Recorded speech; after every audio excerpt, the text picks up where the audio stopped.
Irmãos, vamos abrir a Bíblia em Gênesis 31 para darmos sequência ao texto que começamos a estudar na semana passada. É Gênesis 31, nós leremos os versículos 1 a 16, dando sequência à exposição deste livro que temos estudado já há vários anos. E estamos agora no capítulo 31. Gênesis 31, versículos 1 a 16, diz assim o texto: Em os comentários dos filhos de Labão, que diziam: Jacó se apossou de tudo o que era de nosso pai, e do que era de nosso pai juntou ele toda esta riqueza. Jacó, por sua vez, reparou que o rosto de Labão não lhe era favorável como anteriormente. E disse o Senhor a Jacó: Torna a terra de teus pais e a tua parentela, e eu serei contigo.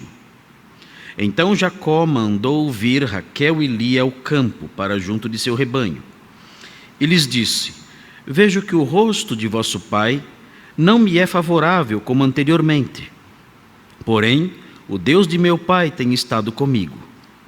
Vós mesmas sabeis que com todo empenho tenho servido a vosso pai. Mas vosso pai me tem enganado, e por 10 vezes me mudou o salário. Porém Deus não lhe permitiu que me fizesse mal nenhum. Se ele dizia: Os salpicados serão o teu salário, então todos os rebanhos davam salpicados. E se dizia: Os listados serão o teu salário, então os rebanhos davam todos listados. Assim Deus tomou o gado de vosso pai e mo deu a mim. Pois chegado o tempo em que o rebanho concebia, levantei os olhos e vi em sonhos que os machos que cobriam as ovelhas eram listados, salpicados e malhados. E o anjo de Deus me disse em sonho: Jacó. Eu respondi: Eis-me aqui. Ele continuou: Levanta agora os olhos e vê que todos os machos que cobrem o rebanho são listados, salpicados e malhados, porque vejo tudo o que Labão te está fazendo. Eu sou o Deus de Betel, onde ungiste uma coluna, onde me fizeste um voto. Levanta-te agora, sai desta terra e volta para a terra da tua parentela. Então responderam Raquel e Lia e lhe disseram: Há ainda para nós parte ou herança na casa de nosso pai? Não nos considera ele como estrangeiras? Não nos vendeu e consumiu tudo o que nos era devido? Porque toda a riqueza que porque toda a riqueza que Deus tirou de nosso pai é nossa e de nossos filhos. Agora, pois, faze tudo o que Deus te disse. Irmãos, o texto que nós separamos aqui, então, vai até o versículo 16. Eu apresentei uma divisão tríplice, conforme é costume fazermos sempre, e dividi essa porção do trecho bíblico nas seguintes divisões. Em primeiro lugar, em primeiro lugar, as motivações de Jacó. Jacó decidiu fugir da casa de Labão. E nós temos então as motivações de Jacó para a fuga, que estão escritas, que estão consubstanciadas nos versículos 1 a 3. E nós estudamos na semana passada os versículos 1 a 3, mostrando as motivações de Jacó. Por que Jacó decidiu fugir da casa de Labão? Depois, eu mencionei para os irmãos, eu disse para os irmãos que a segunda divisão do texto tem outro nome. Nessa segunda divisão, que vai dos versículos 4 a 13, é uma divisão grande, é um pedaço maior. Nós dissemos que essa divisão consubstancia as justificativas de Jacó. Ele apresenta justificativas para fugir. E nós não vimos essa parte ainda. Nós vamos ver agora essa parte, as justificativas de Jacó para sua fuga. Ele quer fugir da casa de Labão. As razões disso aparecem nos versículos 1 a 3, e nós já vimos. E agora veremos as justificativas que ele apresenta às suas esposas para fugir da casa de Labão. E por último, nós vemos nos versículos 14 a 16, nós veremos a aprovação obtida por Jacó. Porque as esposas de Jacó aprovaram a decisão dele de fugir da casa de Labão, pai delas, pai de Raquel e de Lia. Elas aprovaram isso e elas dizem isso nos versículos 14, 15 e 16.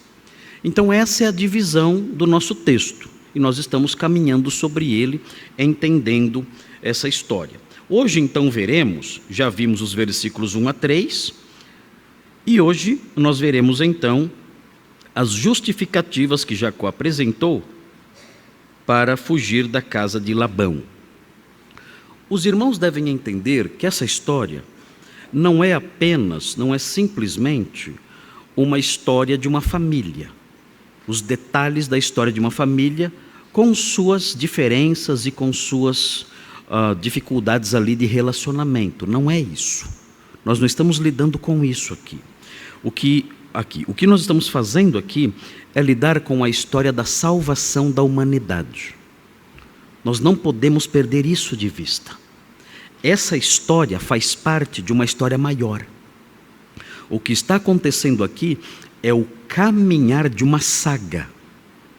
É o caminhar da realização dos decretos de Deus que tem por propósito, no final, salvar a humanidade por meio do advento do Messias, prometido já ali nas primeiras páginas de Gênesis.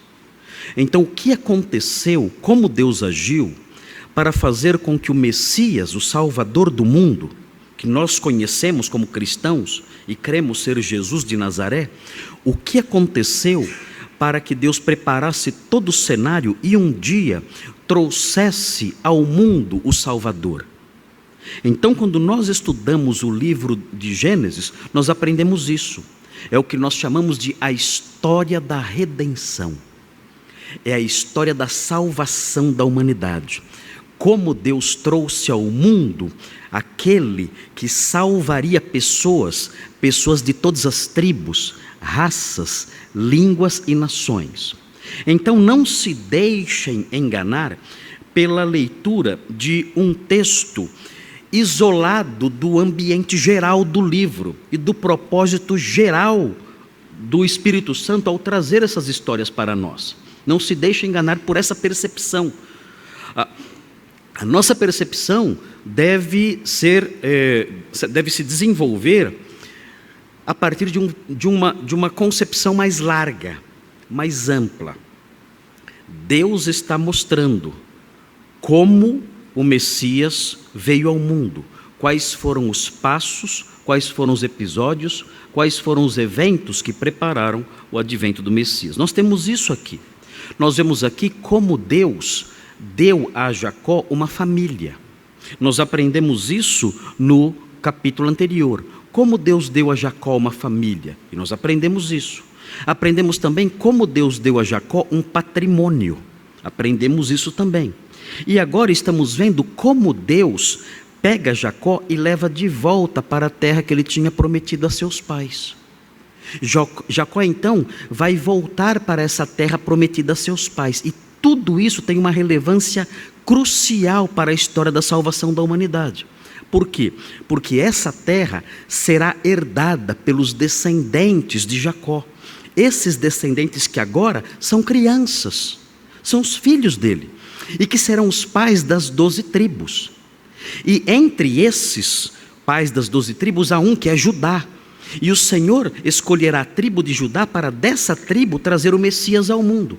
E esse Messias um dia reinará nessa terra prometida a Jacó, a Abraão, a Isaque e a Jacó.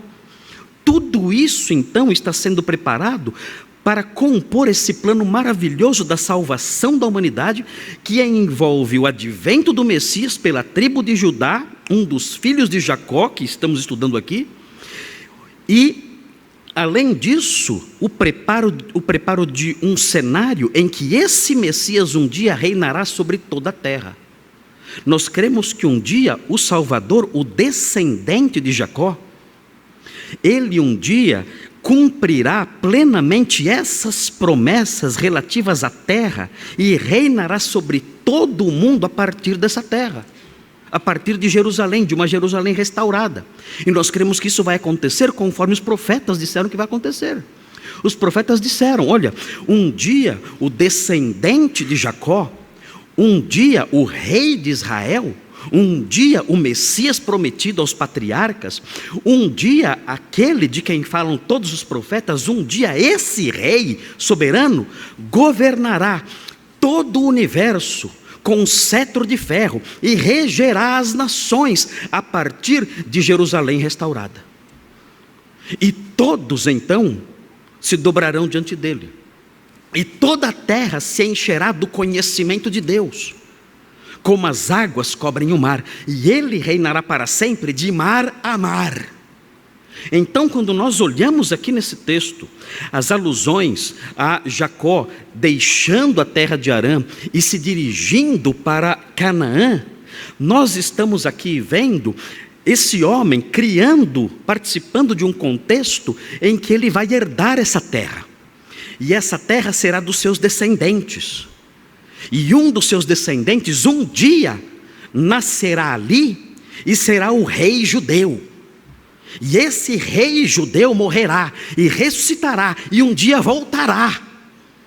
E os seus pés estarão sobre o Monte das Oliveiras, nessa terra prometida. E ele estabelecerá o seu trono nessa terra prometida que é Jacó. E reinando nesta terra, ele estenderá o seu domínio sobre todas as nações. Essa é a nossa esperança, e é disso que estamos falando aqui.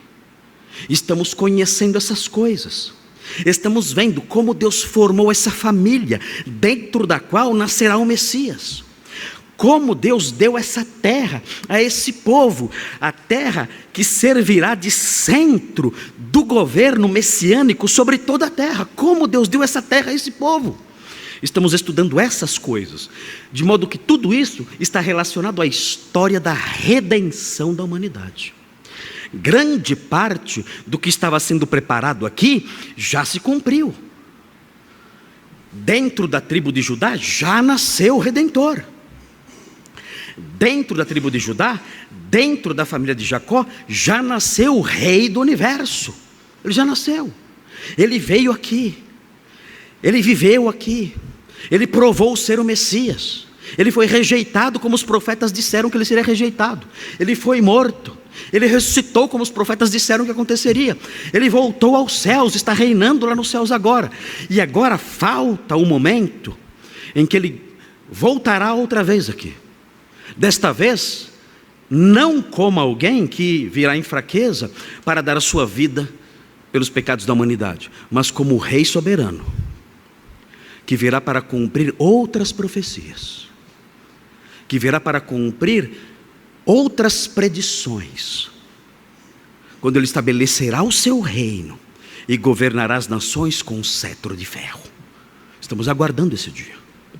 E sabemos que assim como as profecias referentes à sua primeira vinda se cumpriram, nós cremos piamente que as profecias referentes à sua segunda vinda também se cumprirão um dia. E estamos aguardando isso. Mas estamos conhecendo como tudo isso foi sendo preparado. Lá no comecinho, como tudo isso foi sendo preparado. Agora, nesse capítulo, estamos vendo Jacó elaborando o seu plano para voltar para a sua terra. E ele vai voltar. E ele vai voltar e será então o herdeiro daquela terra. E os seus filhos vão crescer ali. E vão se multiplicar ali. É a terra que Deus prometeu para eles. Eles serão depois levados para o Egito, onde serão escravizados. Mas voltarão. Nos dias de Moisés e de Josué, eles voltarão para tomar posse da terra que Deus prometeu a Jacó. a Jacó, a Isaque seu pai e a Abraão seu avô, e vão tomar posse daquela terra. Aquela terra é deles, e toda a história da redenção vai se desenvolver ali, até a vinda do Messias e até a segunda vinda do Messias, que nós ainda aguardamos. Por isso é importante esse texto. Esse texto mostra isso. Vejam, Jacó agora está voltando para Canaã. Jacó agora está voltando para a terra de Israel, que mais tarde será conhecida como terra de Israel. Ele já tem uma família. Dentro dessa família vai surgir o Messias. Essa família vai crescer, vai virar uma nação. E dentro dessa nação vai nascer o Messias. E isso já está pronto. A família já se formou, ele já tem seus filhos. Judá já nasceu, os demais filhos já nasceram também. Tudo está sendo preparado. Agora ele vai voltar para Canaã. E essa terra então será dele, e dos seus filhos, e da nação que surgirá de seus filhos. E nessa terra então, a história da redenção vai continuar com os seus desdobramentos, que ainda não chegaram ao seu fim. O Messias ainda virá, mais uma vez. E quando ele vier, ele estabelecerá o seu trono em Jerusalém. Jerusalém é a cidade do grande rei. Ele estabelecerá o seu trono ali, e reinará de mar a mar, sobre todas as nações. Então temos aqui isso. Esse é o comecinho de tudo. Vamos ver então como acontece. Vamos então acompanhar essa saga, os detalhes desta saga. Jacó quer ir embora, por quê? Ele quer ir embora, e nós vemos os motivos aqui. Ele quer ir embora porque ele fez um acordo com seu tio e sogro. O sogro de Jacó era seu tio também. E ele fez um acordo com seu sogro tio. E disse: olha, eu não posso ficar trabalhando para você somente como empregado, eu tenho que trabalhar para minha família. Eu tenho já filhos aqui. Tenho 2 esposas, 2 concubinas. E eu tenho filhos, muitos filhos. Eu preciso trabalhar para minha família. Então eles fizeram um acordo. E o acordo foi o seguinte: olha, você vai ter o seu salário, disse Labão. E Jacó disse: olha, o meu salário então será o seguinte: as ovelhas, os animais que nascerem salpicados, malhados e pintados serão meus. Os demais serão seus. Vai ser assim o meu salário, para que eu tenha o meu patrimônio. E Labão concordou com isso. Mas o que aconteceu? Depois desse acordo, os animais só nasciam salpicados, malhados e pintados. E Labão disse: mas você está ganhando mais do que eu. Eu sou o dono do rebanho e você ganha mais do que eu. Porque só nascem animais malhados, salpicados e pintados. Animais listados nascem só. E eu estou empobrecendo e você está enriquecendo. Os filhos de Labão ficaram irritados, era a herança deles. Nosso pai está perdendo a sua herança, Jacó está pegando tudo para ele. O próprio Labão ficou incomodado com isso. Então Jacó percebeu: tenho que ir embora daqui, porque o meu sogro e os meus cunhados estão irritados comigo. E além disso, Deus falou comigo, dizendo: volta para a tua terra, volta para a tua herança, volta para lá. A história da redenção tem que caminhar, e você tem que ir para a sua terra, tem que ir para a sua possessão. Nós vimos os versículos 1 a 3, e veremos agora as justificativas de Jacó. Vimos os versículos 1 a 3, as motivações de Jacó, e agora as suas justificativas. Veja então o que acontece. Vamos olhar para os versículos 4 a 13, e você vai ver a primeira justificativa de Jacó, nos primeiros versículos aí, os versículos 4, versículo 5, versículo 6. Nesses versículos você encontra pelo menos uma justificativa de Jacó. A justificativa que ele apresenta nesses versículos, versículo 4, 5 e 6, é que ele era, segundo aí a sua exposição, ele estava sendo odiado sem motivo. Essa é a primeira justificativa que ele apresenta. Ele fala assim: olha, ele fala para suas esposas: eu estou sendo odiado sem motivo. O seu pai está com raiva de mim sem motivo nenhum. A raiva do seu pai, que o seu pai nutre por mim, é uma raiva injusta. Eu estou sendo odiado sem motivo nenhum, ele vai dizer. E era verdade. Veja então o versículo 4. Ele fala assim: então Jacó mandou vir Raquel e Lia ao campo. Ele não chamou a Bila e a Zilpa. Por quê?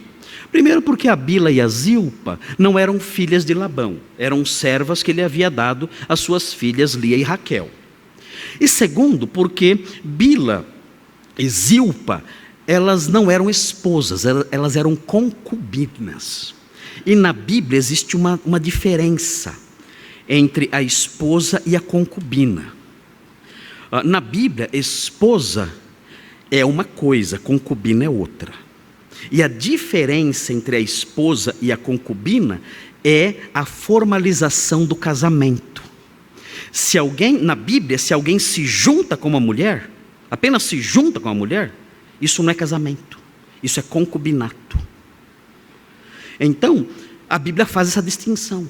Agora, se alguém se une a uma mulher por meio de uma cerimônia formal de matrimônio, então aquela mulher não é concubina, é esposa. Ah, mas essa cerimônia não tem relevância nenhuma. Na Bíblia tem. Na Bíblia tem. Na Bíblia, essa cerimônia é a única diferença entre a esposa e a concubina. E na Bíblia, o certo é ser esposa. Não é certo ser concubina. Ah, mas isso não tem relevância. Na Bíblia tem. Na minha cabeça não tem, na sua cabeça não tem, mas na Bíblia tem. Então, entre a sua cabeça e a Bíblia, eu vou ficar com a Bíblia, claro, não vou ficar com a sua cabeça. Enfim, Jacó faz essa distinção aqui. Ele chama suas esposas, Lia e Raquel, e não chama as concubinas. Ele sabe que há uma diferença. Com Lia e Raquel eu me casei. Bila e Zilpa eu me juntei. Elas não são esposas, são concubinas. E toda a Bíblia, o Antigo e o Novo Testamento, vão fazer essa distinção. É que não dá para eu agora falar mais sobre isso, porque não é o assunto aqui do texto. Mas nós vemos essa diferença aqui. Ele chama essas duas mulheres, suas duas esposas, ao campo. Por que ele as chama ao campo? Ele as chama ao campo porque ele quer ter uma conversa secreta com elas. Vocês podem pensar, mas ele não poderia ter uma conversa secreta em casa? Podia. Mas qual era o problema? A casa de Jacó era assim: 4 mulheres, vários filhos, 11 filhos pelo menos, mais servos e servas. E certamente Jacó se lembrou do que acontecia na casa dele quando ele era solteiro. Na casa dele, quando o pai dele, Isaque, conversava com Esaú, o que acontecia? A mãe dele, Rebeca, ficava ouvindo. Então ele deve ter se lembrado: conversar em casa com mulher fofoqueira perto não é seguro. Conversar em casa com muita gente ali não é seguro, especialmente para quem mora em tendas. A nossa conversa pode ser escutada, pode ser ouvida. E isso pode chegar aos ouvidos que nós não queremos que chegue, a ouvidos indesejados. Então por isso ele as chamou ao campo. Outro motivo: no campo havia o rebanho dele, e a visão do rebanho dele vai ajudar na argumentação. Ele quer dizer para elas: olha, não fiquem aqui, vão embora juntas comigo, venham comigo na minha fuga, não fiquem aqui. E ele quer mostrar o rebanho para quê? Para elas perceberem: olha como Deus está me abençoando. Vejam, vocês querem ficar com seu pai? Seu pai está virando um pé rapado, seu pai está empobrecendo, eu estou enriquecendo, veja o rebanho, o pai de vocês não. Então tudo isso, todo esse cenário vai ajudar na argumentação de Jacó. Por isso ele as chama ao campo. Ele quer ter uma conversa secreta, ele quer que elas vejam todo o patrimônio, e com isso ele quer convencê-las a fugirem junto com ele. Muito bem, o texto prossegue, o texto diz assim: eles disse, aqui o versículo 5, eles disse: vejo que o rosto de vosso pai não me é favorável. Ele não menciona os cunhados, ele não fala da raiva dos cunhados. Parece que raiva de cunhado não tem relevância. Então, raiva de cunhado, você não esquenta a cabeça, é normal. Não esquente a cabeça com raiva de cunhado, né? Esquente a cabeça com raiva do sogro. ok? Aí sim, é complicado. Aqui ele mostra que ele está preocupado com a raiva do sogro. Ele diz: vejo que o rosto do vosso pai não me é favorável como anteriormente. Porém o Deus de meu pai tem estado comigo. Ele vai explicar daqui a pouquinho, no versículo 7, no versículo 8, ele vai explicar como o Deus do seu pai, o Deus verdadeiro, tem estado com ele. Ele vai explicar daqui a pouquinho. Mas agora ele faz um contraste. Um contraste que nós já mencionamos na semana passada. Ele vai dizer, olha, ele está dizendo, olha, o rosto do seu pai é um rosto que não é favorável a mim, mas o rosto de Deus é favorável a mim. Há essa distinção. Seu pai pode não gostar de mim. Seu pai pode ter rancores contra mim. Mas o Deus de meu pai não é assim.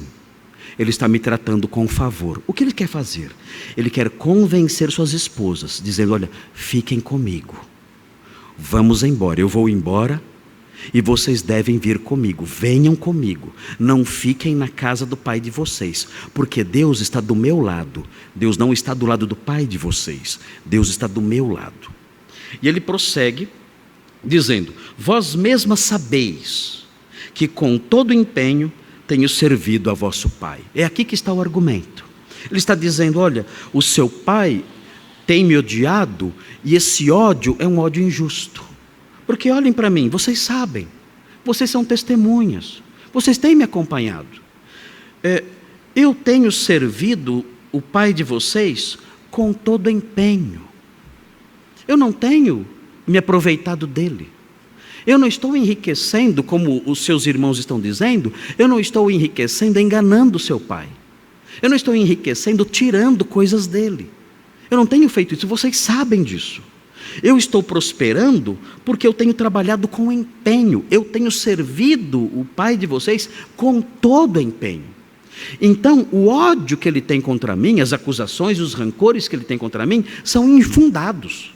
São rancores injustos. Se os irmãos olharem o versículo 38, os irmãos poderão ver como era o trabalho de Jacó. Era um trabalho duro. E ele se empenha muito nisso, dia e noite. Independentemente das condições climáticas, ele está lá, dedicado ao trabalho. Vejam o que diz o versículo 38. Jacó falando com Labão aqui, lá na frente da história. Veja o que ele diz no versículo 38. 20 anos, ele diz a Labão, 20 anos eu estive contigo. É muito tempo. Ele está dizendo, olha, eu trabalhei para você 20 anos. As tuas ovelhas e as tuas cabras nunca perderam as crias, e não comi os carneiros de teu rebanho. Eu nunca me aproveitei de você. Nunca peguei nada seu, nem um carneiro, nem uma cabra. Ele prossegue, nem te apresentei o que era despedaçado pelas feras. Sofri o dano. Da minha mão o requerias, tanto o furtado de dia como de noite. Quando eu perdia algum animal, eu pagava. Se alguma fera matava algum animal seu, eu pagava. Se algum ladrão roubava um animal seu que estivesse sob os meus cuidados, eu pagava. E ele prossegue, de maneira que eu andava, no versículo 40, de maneira que eu andava de dia consumido pelo calor, de noite pela geada, e o meu sono me fugia dos olhos. Labão, eu trabalhava para você no frio e no sol, eu não dormia à noite, eu não dormia trabalhando para você. Ele está dizendo aqui. E ele diz no 41, 20 anos permaneci em tua casa, 14 anos te servi por tuas 2 filhas, e 6 anos por teu trabalho. 10 vezes me mudaste o salário. Diz, 20 anos eu te sirvo assim.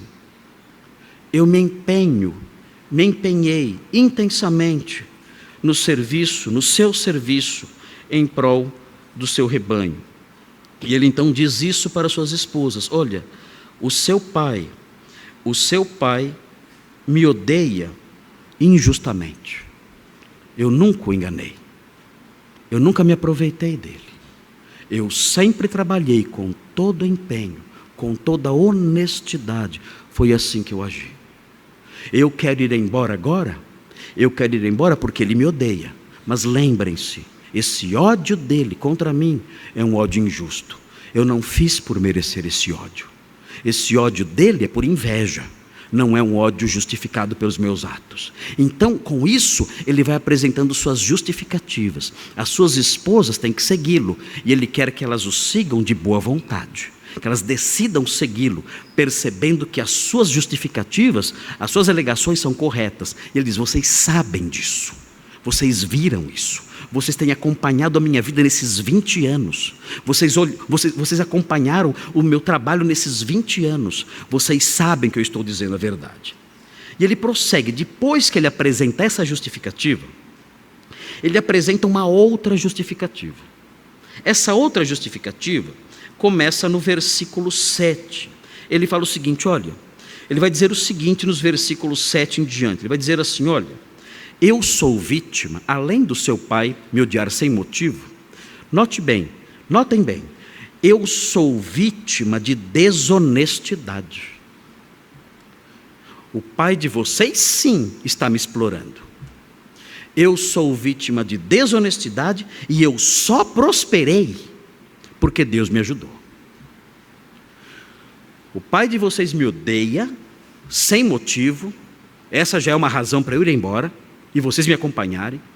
E a outra razão é que o pai de vocês está me enganando. Ele tem me enganado. E eu só não estou na miséria porque Deus tem me ajudado.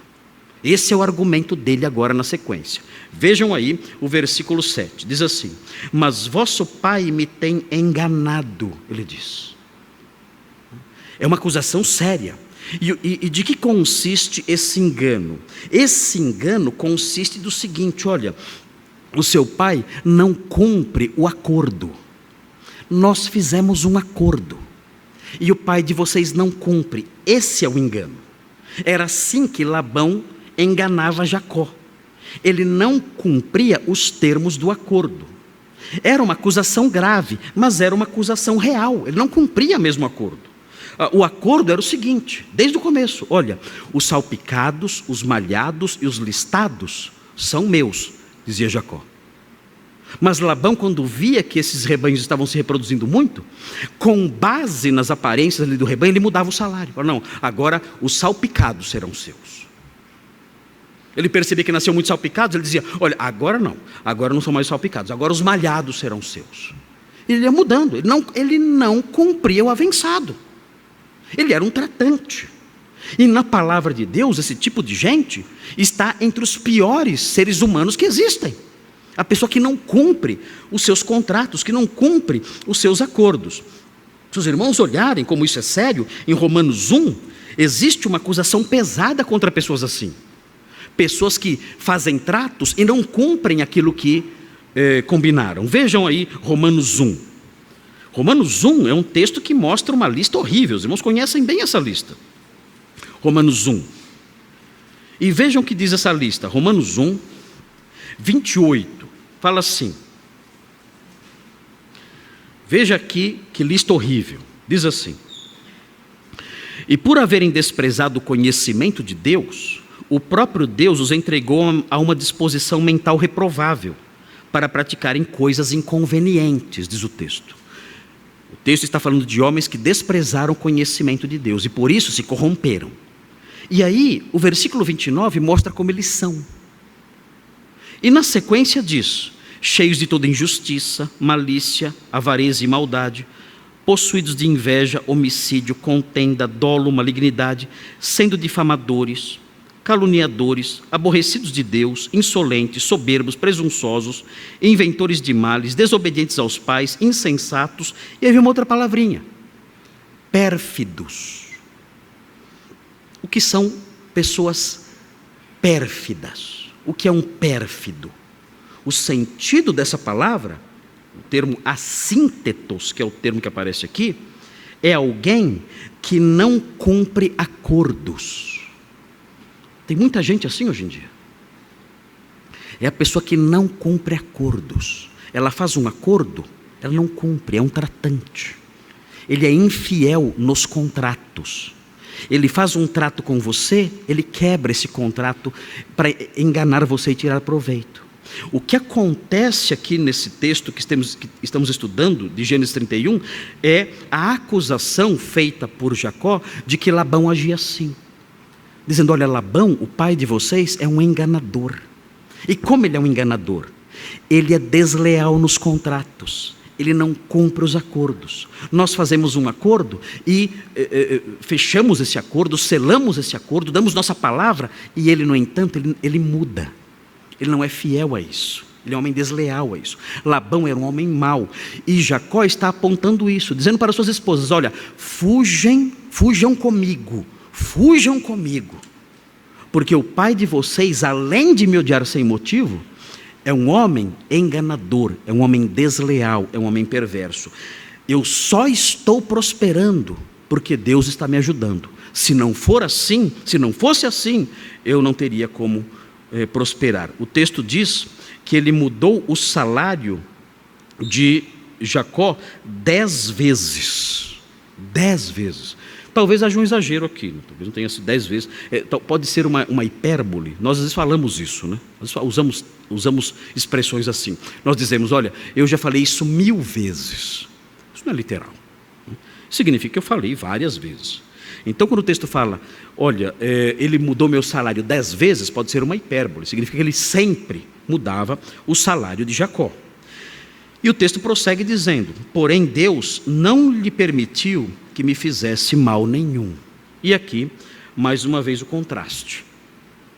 O pai de vocês me engana, tem me enganado. O pai de vocês tem tentado de todos os modos me explorar, quebrando os seus acordos, mas Deus tem me protegido. O único fator que faz com que tem feito com que eu não caia na miséria completa e na perda total de tudo, é o fato do Senhor estar ao meu lado, é o fato do Senhor estar me protegendo. Irmãos, nesse ponto, é muito importante que nós observemos um princípio. É um princípio curioso que existe aqui, e que deve nos servir de consolo, deve nos servir de esperança. E de que consiste isso? Há um contraste aqui. Há alguém querendo prejudicar Jacó. Há alguém querendo destruir Jacó e tirar tudo dele. Mas Jacó diz, Deus não lhe permitiu que me fizesse mal nenhum. Isso aqui mostra algo interessante. Mostra que quando os maus tentam nos prejudicar, tentam prejudicar as pessoas que são alvos da aliança com Deus, como é o caso de Jacó. Jacó era alvo, era objeto da aliança de Deus. Ele estava numa aliança com Deus, ele era participante da aliança com Deus. Quando alguém tenta prejudicar aqueles que são objeto, aqueles que estão debaixo da aliança com Deus, esses males só são atingidos em seus objetivos, o sucesso na tentativa de prejudicar só acontece se Deus permitir que isso aconteça. Labão fez de tudo para prejudicar Jacó e ele não conseguiu. E ele não conseguiu, o texto diz, porque Deus não permitiu que ele me prejudicasse. O Senhor protege aqueles com quem ele tem uma aliança. É muito importante, é muito interessante observar, no Salmo 118, existe um versículo, é o versículo de um rei, que conta o que aconteceu durante um cerco, durante uma batalha. No Salmo 118, 6. Salmo 118, 6. Diz o seguinte, nós percebemos que a situação vital desse salmo é uma situação em que um rei se viu atacado por muitas nações e o Senhor o protegeu. E vejam então o que ele diz no versículo 6, diz assim, o Senhor está comigo, não temerei. Que me poderá fazer o homem? Notem, a sua esperança firme. Ele diz: os homens se levantam, as nações se levantaram para me atacar, mas eu sou alguém que participa de uma aliança com Deus, e por causa disso, eles não puderam me fazer mal nenhum. O Senhor está comigo, não temerei. Que me poderá fazer o homem? O autor de Hebreus, quando se lembrou desse salmo, ele o aplicou aos crentes. Vejam o que diz Hebreus 13:6. Hebreus 13:6. Ele aplicou, o autor de Hebreus aplicou isso aos crentes. Ele diz o seguinte aqui, vejam o versículo 5 e o versículo 6. Diz assim, Hebreus 13: seja a vossa vida sem avareza, contentai-vos com as coisas que tendes, diz o texto aqui. É uma mensagem que é o oposto do que o meio evangélico tem ensinado. O meio evangélico fala que você não pode se contentar com o que você tem, que você não pode aceitar ter uma condição humilde. Você tem que se revoltar contra isso, você tem que se rebelar contra Deus e tem que reivindicar riquezas. É isso que os falsos mestres ensinam. Eles ensinam os crentes a serem avarentos e revoltados contra Deus. Eles ensinam o avesso do que aprendemos aqui. O autor de Hebreus, porém, movido pelo Espírito Santo, diz: não, não é assim. Ele diz: seja a vossa vida sem avareza, contentai-vos com as coisas que tendes. Ele diz aqui, fiquem contentes com o que vocês têm, não sejam avarentos, não fiquem brigando, querendo mais e mais e querendo enriquecer. E ele prossegue dizendo: de maneira nenhuma te deixarei. Não sejam avarentos, porque ele tem dito: de maneira alguma te deixarei, nunca jamais te abandonarei. E ele prossegue: assim afirmemos confiantemente: o Senhor é o meu auxílio, não temerei. Ele cita o Salmo 118. O Senhor é o meu auxílio, não temerei. Que me poderá fazer o homem? Ele diz. Nós podemos seguir em frente. Assim como Jacó via e percebia: olha, há alguém querendo me prejudicar, mas Deus tem me protegido. O Senhor me protege, o Senhor não permite que nada de mal me aconteça. Da mesma forma, nós podemos caminhar assim também, sabendo: se algum mal contra mim for obtido, se algum projeto mal contra mim for realizado, isso só vai acontecer se o Senhor quiser que aconteça. E se Ele quiser que isso aconteça, Ele vai querer que isso aconteça para o meu bem. O próprio Senhor Jesus ensinou isso em João 19.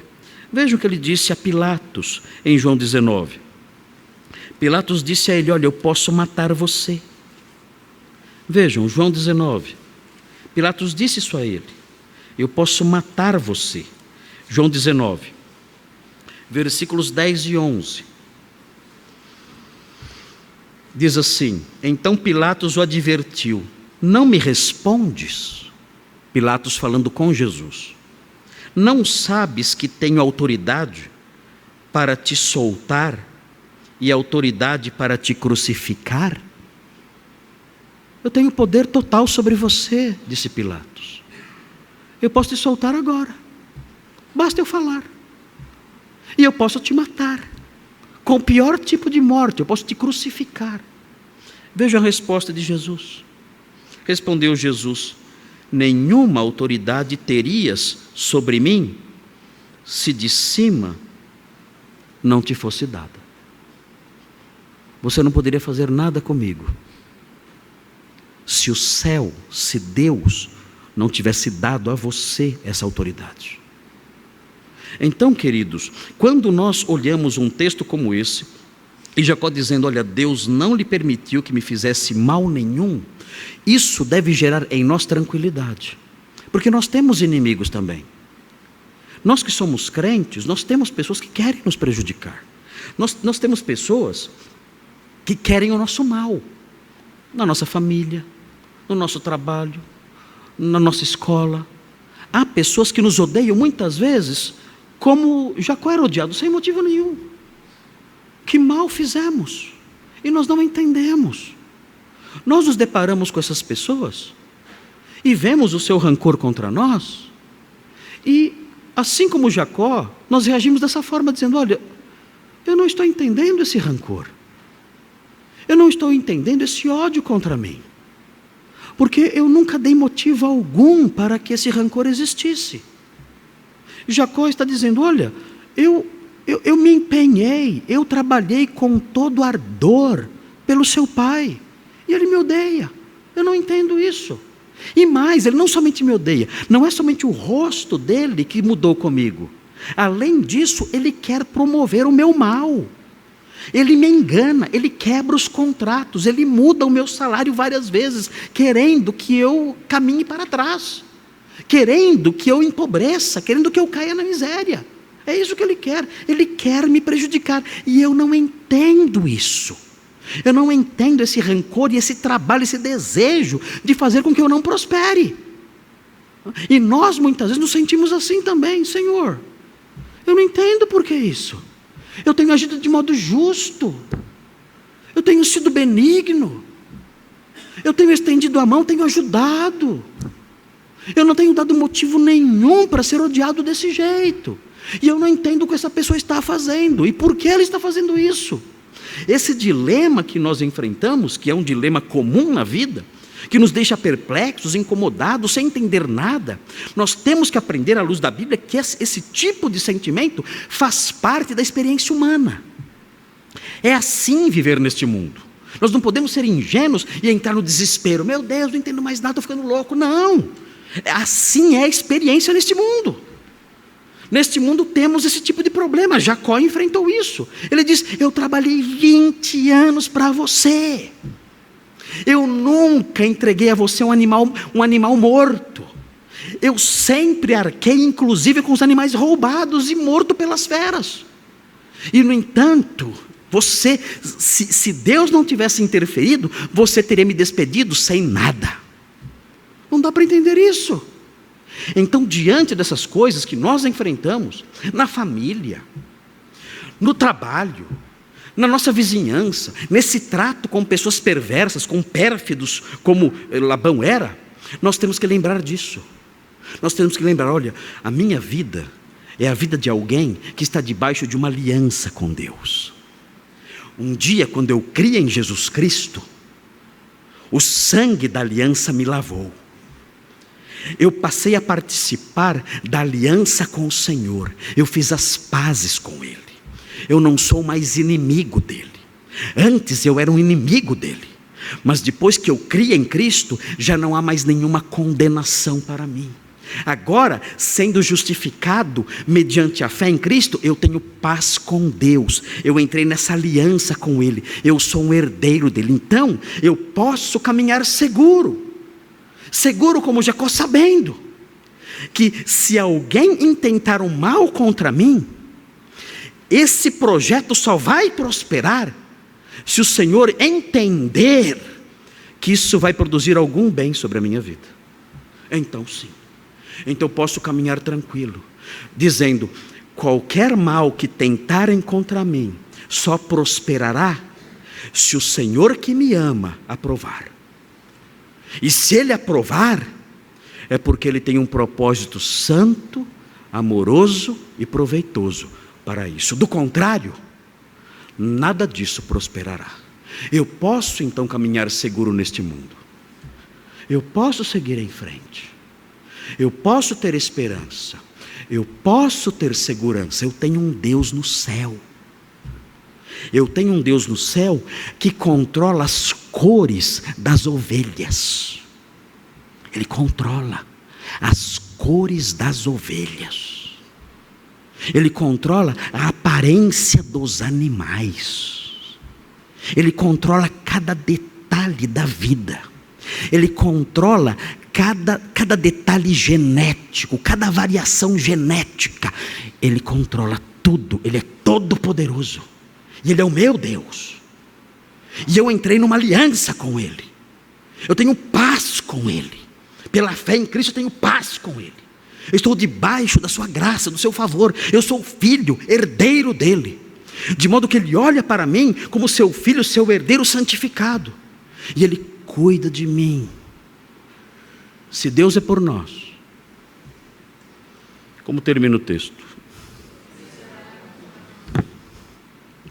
Alguém quer arriscar responder a pergunta? Se Deus é por nós, quem será contra nós? Quem? Então nós podemos seguir em frente sabendo, conhecendo a teologia da proteção divina. E essa teologia diz isso. Essa teologia mostra nas primeiras páginas das Escrituras, ela mostra, olha, as pessoas que entraram numa aliança comigo são objeto especial do meu cuidado. Quando alguém se levanta contra eles, eu as protejo. E se eu permitir que eles sejam tocados, eu permitirei para a felicidade, para o bem, para o crescimento, para o proveito deles, porque eu os amo e eu trabalho de todas as formas, inclusive usando os inimigos deles, para que eles cresçam, para que eles se aperfeiçoem, para que eles sejam como a luz da aurora que vai brilhando mais e mais até ser dia perfeito. O texto prossegue, queridos, versículo 8, vejam o que diz o versículo 8. Aqui, Jacó vai dar exemplos do que Labão fazia sendo um tratante. Vejam os exemplos que ele dá. Se ele dizia, os salpicados serão o teu salário. Olha a ironia da coisa. Labão olhava e dizia, bom, não tem quase nenhuma ovelha salpicada, então eu vou mudar o salário dele. É o seguinte, daqui para frente, Jacó, os salpicados vão ser seu salário. Jacó olhava para o rebanho e não tinha nenhum salpicado. Mas não tenho chance nenhuma de nascer algum salpicado. É tudo branquinho, é tudo listado, é tudo... Não tem. Como é que eu vou ganhar alguma coisa aqui? Vou trabalhar de graça, porque não tem chance nenhuma de nascer uma ovelha, um cabrito salpicado. Mas, Labão, não era esse o nosso trato? Eu sou o dono de tudo aqui. Daqui para frente, os salpicados só são seus. Só. Não tenho chance nenhuma. O acordo não era esse. Não interessa. Agora é. Ok. Vamos lá. Vamos enfrentar a geada. Vamos enfrentar o calor. Vamos trabalhar para não ganhar nada. Vamos lá. Olha o que acontecia. Então, todos os rebanhos, todos, davam salpicados. Labão falava, mas não é possível. E o pior, ele tinha dado as regras, ele tinha dado as cartas, ele tinha criado a regra.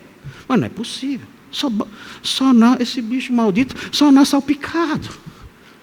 Ele via aquele monte de animais salpicados cobrindo os campos. Ele olhava, parecia a torcida do Corinthians, tudo preto e branco. O que é isso? Não é possível. Não é possível. Ele se aproximava então, vejam a sequência. E se dizia, os listados serão o teu salário. Vamos mudar de novo. Tem muito salpicado. Os listados serão seus apenas. Mas, Labão, nós tínhamos mudado, eram salpicados, agora são os listados. Não tem chance nenhuma de nascer nenhum listado aqui. Eu não vou ganhar nada. Não interessa. Eu mudei o acordo. Agora, todos que forem listados são seus. Todos os listados, todos são seus. Não vai nascer nenhum mesmo. Olha o resultado. Então os rebanhos, todos, davam listados. Era ovelha zebra. Tudo listado. Mas não é possível. Labão viu o seu patrimônio desmoronar. Por causa de regras que ele próprio criava. Isso que era desesperador. Vejam o versículo 9, o resumo de tudo. No versículo 9 o texto diz assim, assim tomou Deus o gado de vosso pai e me deu a mim. Ou seja, o seu pai ficou pobre. O pai de vocês empobreceu. Por causa das regras dele. E eu só fui enriquecendo. Mais e mais, mais e mais, e mais e mais. É interessante notar isso aqui, porque o versículo 9 mostra que o autor disso tudo era quem? Deus. O que Jacó está criando na mente das suas esposas? Está dizendo o seguinte: olha, não fiquem com o pai de vocês, porque o pai de vocês é um enganador. E além de ser enganador, Deus não está com ele. Veja os rebanhos. Vocês estão aqui comigo no campo. Veja os rebanhos. A quem Deus está abençoando? O pai de vocês? O pai de vocês não tem quase mais nada. Deus está me abençoando apesar das mentiras, dos enganos, das fraudes do pai de vocês, da perfídia do pai de vocês. Então venham comigo. Venham comigo, porque o Senhor está comigo. O futuro de vocês e dos nossos filhos está garantido, porque o Senhor está comigo. Vejam o que Ele tem feito nesse rebanho. Ele tem agido de modo milagroso e tirou o rebanho do pai de vocês e mudou. E ele prossegue. Vejam o versículo 10. Ele diz: pois chegado o tempo em que o rebanho concebia, levantei os olhos e vi em sonhos que os machos que cobriam as ovelhas eram listados, salpicados e malhados. E o anjo de Deus me disse em sonhos: Jacó. Eu respondi: eis-me aqui. Ele continuou: levanta agora os olhos e vê que todos os machos que cobrem o rebanho são listados, salpicados e malhados, porque vejo tudo o que Labão te está fazendo. Aqui ele diz: olha, eu tive uma prova. Eu tive uma prova de que Deus estava do meu lado. Que prova você tinha? Que prova você teve? Olha, além dos rebanhos nascerem com as características que me favoreciam, além disso, eu tive um sonho. Um sonho? Sim, eu tive um sonho. E nesse sonho, o anjo do Senhor me apareceu. E ele me mostrou um rebanho. E esse rebanho tinha todas as características que me favoreciam. E esse anjo no sonho falou comigo. Ele falou comigo, mostrando, provando que tudo isso, essas características desses rebanhos, eram obra de Deus. Deus está do meu lado. Deus está me abençoando. Ele se revelou a mim num sonho e comprovou aquilo que eu já estava percebendo pela minha própria experiência. É interessante observar isso, porque naqueles dias, nos dias dos patriarcas, nós vemos Deus falando muito por meio de sonhos. Deus agiu assim muitas vezes. Nós vemos Deus falando por meio de sonhos aqui a Jacó. Ele já havia falado com Jacó em sonhos em Betel, quando ele viu uma escada num sonho, uma escada que ligava a terra ao céu. Nós vemos no próprio capítulo, nós vemos Labão tendo um sonho. Não eram só os homens santos que tinham sonhos. Labão teve um sonho, e nesse sonho Deus proibiu Labão de prejudicar Jacó. E no livro de Gênesis nós seguimos no estudo e nós descobrimos, por exemplo, José. José foi apelidado pelos seus irmãos de o sonhador, porque ele tinha sonhos, e sonhos que mostravam que ele um dia iria governar seus irmãos. E quando nós seguimos na leitura do Antigo Testamento, nós nos deparamos várias vezes com Deus falando através de sonhos, tanto a homens santos como Daniel, como a homens perversos como Nabucodonosor. E a história prossegue, a história da redenção prossegue, e nós chegamos no Novo Testamento e vemos, mais uma vez, nos dias do nascimento de Jesus, nós vemos Deus falando por meio de sonhos. Então, por causa disso, dessa presença, dessa forma de agir de Deus tão constante na Bíblia, nós tendemos a pensar que sonhos são veículos especiais de revelação de Deus, inclusive para nós. Então, se eu sonho alguma coisa, eu já acho, Deus está falando comigo. Deus está falando comigo. Eu sonhei com algo e isso deve ter algum significado.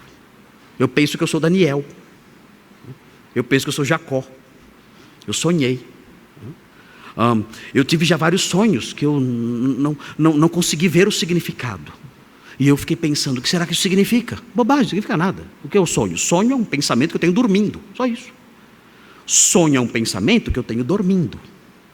Os pensamentos que eu tenho acordado já não valem muita coisa. Os que eu tenho dormindo valem muito menos. Mas os evangélicos, por causa dessa cultura presente, essa frequência com que a Bíblia mostra essas coisas, os evangélicos tendem a seguir nessa direção. Eu sonhei com algo, será que Deus está falando comigo? O que será isso? É uma revelação ou não é? Irmãos, esqueçam isso. Por que eu posso dizer para os irmãos com segurança, esqueçam isso? Por quê? Muito simples. Na Bíblia, os patriarcas, os profetas, os homens maus, como Abimeleque, como Nabucodonosor, que tiveram sonhos também.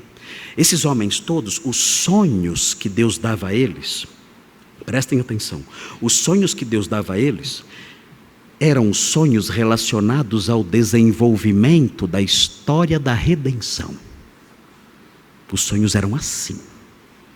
Não era qualquer sonho, eram sonhos ligados à história da salvação da humanidade. Então Jacó tem sonhos aqui. Por quê? Esses sonhos estão ligados ao desenvolvimento da história da redenção. São sonhos que vão levá-lo a voltar para Canaã e fazer com que a história da redenção caminhe mais para frente. Os sonhos de José também são sonhos relacionados à história da redenção. Os sonhos de Daniel também são sonhos relacionados aos decretos de Deus que vão se cumprindo na história da redenção. Os sonhos de Nabucodonosor, mesma coisa. São sonhos que vão se cumprindo, que apontam para aquilo que vai se cumprir no desenvolvimento, no desenrolar da história da redenção. Os sonhos de José, pai de Jesus. Os sonhos que ele teve, mesma coisa, são sonhos relacionados ao desenvolvimento da história da redenção. Esses são os sonhos que Deus usava. Então os seus sonhos particulares não servem para nada. Eu sei que minha sogra morreu, ore por ela só, mas não significa nada. Eu tive um sonho, não sei o significado, bobagem, esqueça isso. Isso não tem relevância nenhuma. Os sonhos que a Bíblia aponta têm esse conteúdo, têm esse escopo, têm esse alvo. Mostrar algo relacionado à história da salvação da humanidade. Todos os sonhos que há na Bíblia, que Deus dá aos seus servos, têm esse objetivo. Sonhos particulares, sonhos com coisas da minha vida pessoal, esses sonhos não têm relevância nenhuma. Aliás, quando a Bíblia aponta homens que usam sonhos particulares para dizer que Deus falou, a Bíblia condena esses homens. Quando aparecem homens na Bíblia dizendo, eu sonhei com tal coisa, sonhei com outra coisa, dizendo coisas relacionadas a sonho, coisas particulares, coisa da cabeça deles, a Bíblia condena esses homens. É muito claro isso nas Escrituras. Se os irmãos olharem Jeremias 23, vejam Jeremias 23, cuidado com isso aí. Muitos evangélicos pensam que sonho tem algum valor, e não tem valor nenhum. Vejam Jeremias 23, 25 a 29. Nós já compartilhamos esse texto aqui alguns meses atrás. Veja o que diz Jeremias 23. Vejam como agem os falsos mestres, os falsos profetas. Eles agem assim. Veja o que diz o texto. Jeremias 23, 25 até o 29. Tenho ouvido o que dizem aqueles profetas, proclamando mentiras em meu nome, dizendo, sonhei. Veja o que os profetas falsos falam. Sonhei. Ele prossegue. Até quando sucederá isso no coração dos profetas, que proclamam mentiras, que proclamam só o engano do próprio coração, os quais cuidam em fazer que o meu povo se esqueça do meu nome pelos seus sonhos? Ele diz, olha, eles estão prestando atenção nos sonhos desses homens, estão se esquecendo de mim, dando atenção para sonhos. Ele prossegue, sonhos que cada um conta ao seu companheiro, assim como seus pais se esqueceram do meu nome por causa de Baal. O profeta que tem sonho, conte-o como apenas sonho. Ele sonhou? Conta o seu sonho como sonho. Não tem nada a ver com revelação isso. Mas aquele em quem está a minha palavra, fale a minha palavra com verdade. Que tem a palha com o trigo, diz o Senhor. Não é a minha palavra fogo, diz o Senhor, e martelo que esmiuça a penha? Isso é que é importante. A palavra de Deus não sonhos. Vejam o versículo 31. Eis que eu sou contra esses profetas, diz o Senhor, que pregam a sua própria palavra e afirmam, ele disse. Ele fala, esses homens que falam isso, eu sonhei, eles anunciam coisas da sua cabeça e dizem que foi Deus quem falou. Então não sigam essas coisas, não sigam nada disso. Como eu mencionei para vocês, os sonhos presentes na palavra de Deus estão relacionados ao seu plano salvífico. Não são sonhos particulares, não tem nada a ver com os sonhos que nós temos nas nossas casas. Veja o que diz Zacarias no capítulo 10. Zacarias 10:2. Zacarias 10:2 é um retrato do meio evangélico. É assustador. Zacarias 10:2 é um retrato do meio evangélico hoje. Foi escrito 400 anos antes de Cristo, mas parece que é uma descrição do que nós vemos hoje em dia. Diz assim: porque os ídolos do lar falam coisas vãs, e os adivinhos veem mentiras. Tem adivinhos no meio evangélico? Tem, né? Tudo mentiroso. Tudo mentiroso. Só mentirosos tem. Ficam lá fazendo adivinhações e falam que é profecia. Mentira. São só mentiras. Contam sonhos enganadores. Já viram isso nas igrejas? Contam sonhos enganadores e oferecem consolações vazias. Ô varão, o Senhor é contigo. Mentira. Mentira, seu mentiroso. Seu safado enganador. Fazendo promessas mentirosas para as pessoas. De prosperidade, de riqueza, de felicidade. Mentirosos, perversos. São consolações vazias. É isso que vocês fazem. Por isso, anda o povo como ovelhas. Aflito. Porque não há pastor. O povo é enganado. Enganado com sonhos, adivinhações e consolações vazias. É isso que estão oferecendo para o povo. Sonhos, adivinhações e consolações vazias. E o povo está aflito, porque não tem um pastor que as alimente. Então, queridos, não sigam essas coisas. Quando a Bíblia fala de sonhos, a Bíblia aponta para realidades ligadas à história da redenção e não para sonhos particulares e coisas desse tipo. O texto aqui prossegue, mas o nosso tempo está muito apertado, eu não posso prosseguir agora. O texto fala no versículo 11, e o anjo de Deus me disse em sonho, Jacó, eu respondi, eis-me aqui. É a resposta tradicional dos homens de Deus quando eram chamados pelo anjo do Senhor. Ele continuou, levanta agora os olhos e vê que todos os machos que cobrem o rebanho são listados, salpicados e malhados, porque vejo tudo o que Labão te está fazendo.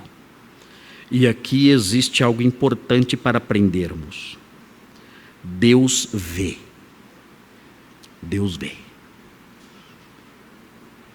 Sabem aquela pessoa perversa que se levanta injustamente contra você e mente, e calunia, e tenta prejudicar você? Deus vê.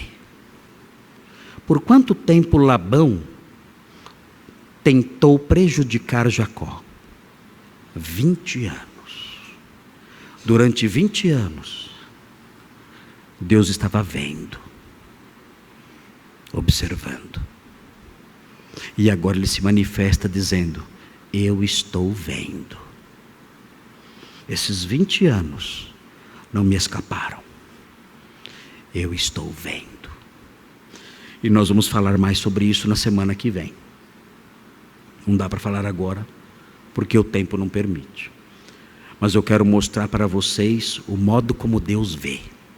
E mostrar para vocês o que Ele vai fazer depois com o material que Ele viu. O que Ele fará com o material que Ele viu. Nós vamos aprender no Novo Testamento. O Novo Testamento vai dizer o que Ele fará com o material que Ele vê. Mas sairemos daqui hoje sabendo isso. As coisas perversas que eu faço, Ele vê. As coisas perversas que eu faço há 20 anos, Ele vê. Ele está vendo há 20 anos o que você faz. E as coisas perversas que fazem contra você, Ele vê. E as coisas perversas que fazem contra você há décadas, Ele vê. É o seu olhar silencioso, varrendo a terra, contemplando os filhos dos homens, olhando fixamente para cada um. E um dia, esse Deus que vê, se levanta e diz: eu tenho visto tudo. Chegou a hora de resolver essas coisas. O seu olhar silencioso se protrai no tempo, por 1 ano, 2, 10, 20, e nós temos a sensação de que nada está acontecendo, mas Ele está vendo tudo que acontece, cada ato dos filhos dos homens. Ele está olhando fixamente para cada ação minha, tudo. E um dia Ele se manifesta e diz: eu estou vendo, eu vi. Chegou a hora de eu me levantar, porque eu tenho visto. Nós veremos textos aqui em que nós percebemos Deus vendo o sofrimento do povo por séculos. Ele vendo. E um dia Ele se levanta e diz: eu vi. E chegou a hora de agir. E aprenderemos isso no nosso próximo sermão. Falaremos sobre esse assunto. E essas coisas devem gerar em nós temor, porque Ele nos vê. E devem gerar em nós segurança, porque Ele vê também os nossos inimigos, aqueles que querem o nosso mal, aqueles que odeiam a verdade, aqueles que odeiam os justos e os santos. Ele vê. E há algo mais que o Senhor vê. O Senhor vê o seu coração. E por ver o seu coração, Ele sabe se você é um crente ou um incrédulo. Ele sabe. Ele vê além das aparências. Ele sabe se seu coração foi lavado pela fé em Jesus, ou se você é um incrédulo que não crê no Filho de Deus. Ele vê. Talvez eu não possa ver. Seus irmãos aqui na igreja talvez não possam ver, e certamente não podem ver. Talvez você passe uma aparência disso, não sei, ou diga algumas coisas que possam confundir, mas Ele vê. Ele vê. E se você não é um crente, Ele sabe, Ele enxerga, Ele olha para a sua alma, e Ele vê na sua alma a marca da incredulidade. E Ele vê no seu coração a sombra da incredulidade e da rejeição. Ele vê na sua mente a sombra escura do desprezo pela verdade e pelo Evangelho. Ele vê o seu desprezo pelo Evangelho, Ele vê tudo. E em face disso, eu quero terminar agora dizendo o seguinte: sabendo que o Senhor Deus vê todas essas coisas, você deve se aproximar dEle e dizer: Senhor, o Senhor é o Deus que vê. O Senhor é o Deus que viu durante décadas as maldades de Labão. O Senhor é o Deus que viu durante gerações as maldades dos egípcios contra o seu povo. O Senhor vê todas as coisas. O Senhor vê os corações dos homens. E o Senhor vê o meu coração. E o Senhor sabe que eu sou um incrédulo. O Senhor sabe que eu rejeito o Evangelho. O Senhor vê tudo que há em mim. E em face disso eu tremo e temo e me apavoro, porque eu sei que o seu olhar julga e perscruta todas as coisas com severidade e com verdade. O Senhor conhece de verdade o que há em mim. E por causa disso eu quero me aproximar agora humildemente, com esse coração sujo que o Senhor vê, com essa alma incrédula que o Senhor vê, com essa mente que despreza o seu Evangelho e que o Senhor vê. Eu apresento tudo isso ao Senhor agora. essa mente, essa alma, esse coração, com essas manchas de incredulidade, com essa rejeição do Evangelho, está aqui, elas estão aqui. E eu as apresento ao Senhor que tudo vê. E eu peço ao Senhor, humildemente, meu Deus, lava, lava, lava. Lava-me da iniquidade. Lava-me da incredulidade. Lava-me do desprezo ao Evangelho. Lava-me. Eu quero ser um crente. Quero ser lavado e purificado e santificado pela fé em Jesus. Ele é o meu Salvador agora. É o meu Redentor. Ele é aquele que me salvou de mim mesmo. Eu quero que Ele seja aquele que me salva do meu próprio coração, da imundícia da minha própria alma, da minha própria mente. Eu quero que Ele seja o meu Salvador. Lava-me, Senhor. Livra-me dessa incredulidade. Eu creio em Jesus Cristo. Eu peço, perdoa-me, Senhor, e salva-me. Ele vê a sua alma. Ele vê o seu coração. Ele vê a sua mente. E Ele vê cada detalhe que está ali. Ele sabe se há incredulidade nessas coisas. Ele vê. E você sabe também. Você sabe também. Então diga a Ele: Senhor, o Senhor conhece todas essas coisas. Não há escuridão para o Senhor vê tudo. Por isso eu peço, perdoa-me, lava-me e transforma-me. O Senhor viu Labão, e o Senhor me vê também. Perdoa-me, transforma-me, lava-me. Eu quero ser um crente. Quando fazemos essa oração, o Senhor ouve sempre, 100% das vezes. Quando suplicamos o seu perdão, Ele escuta e Ele atende. Ele diz: aquele que vem a mim, de modo nenhum lançarei fora. Eu nunca vou rejeitar essa oração. Eu nunca vou rejeitar alguém que se aproxima de mim pedindo socorro e pedindo perdão. Diga isso ao Senhor hoje: Senhor, perdoa-me, salva-me, lava-me. Ele ouvirá e você sairá daqui nesta noite sendo outra pessoa, um novo homem. Vamos orar. Senhor Deus, obrigado pela história da redenção. Obrigado porque um dia o Senhor tirou Jacó de Harã e o levou para a terra prometida. E ali uma grande nação surgiu. E dessa nação nasceu o Messias. O Messias que um dia governará todo o mundo, a partir daquela terra que o Senhor prometeu aos patriarcas. Muito obrigado por essa esperança, por essa história linda, por essa história rica. Obrigado porque esse Messias não foi o Messias que salvou apenas o povo judeu.